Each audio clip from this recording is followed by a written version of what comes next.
So yan. Ito si Brother Will. Ayun yung may-ari. So nagse-set up kami na yan. So naka-bridge mode na antena. Dito to guys sa ano, Isla Verde.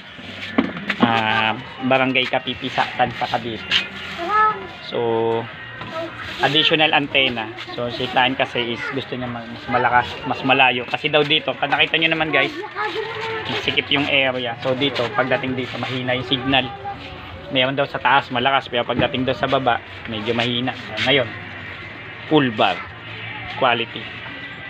So sulit na yung kanilang pagwa-wifi. So syempre, doon na lang sila magbabayad sa may-ari.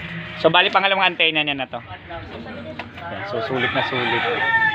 So multiple antenna setup. Yan, marami na tayong nagawang ganyan, di na natin mabilang.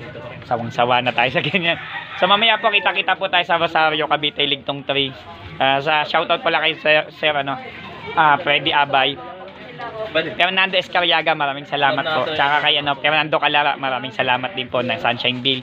Fernando Escariaga ng Bronzeville, maraming salamat po. So yun. So tinatapos na naman, sineset up na lang. Hindi, pero to tested na. Kasi dito pa lang kinonfigure ko, working na siya.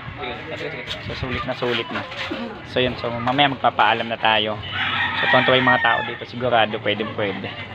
Okay po, papaalam na ako. Tapos ano pala, mamayang hapon ay nasa after ng Rosario, Cavite, Ligtong, ay nasa Paliguan Matanda kami sa Carmona, Cavite. So maraming salamat po, kita-kita po tayo doon. PC mo gawa mo, don't forget to say, tinatanaw. Ano na lang update dyan. Ayan. Don't forget to subscribe.